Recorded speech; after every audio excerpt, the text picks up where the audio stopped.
হযরতে রাসূল পাক সাল্লাল্লাহু তাআলা আলাইহি ওয়াসাল্লাম এবং হযরতে আবু বকর রাদিয়াল্লাহু তাআলা আনহু ওনারা মক্কা থেকে মদিনায় যাচ্ছে। মক্কা থেকে প্রায় 130 কিলোমিটার দূরে ওনারা উম্মে মাবাদ এর বাড়িতে গেল। ওখানে গিয়ে হযরতে আবু বকর রাদিয়াল্লাহু তাআলা আনহু ওনাদের কাছে কিছু খাবার চাইলেন।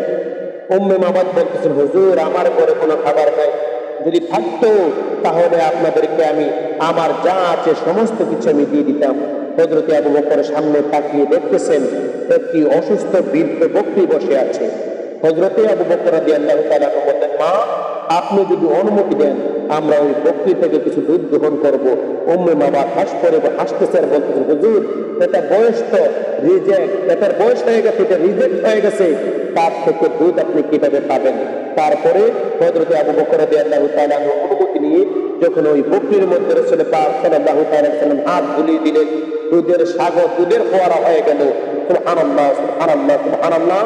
দুধের ফোয়ারা ওই বকরি থেকে হয়ে গেল।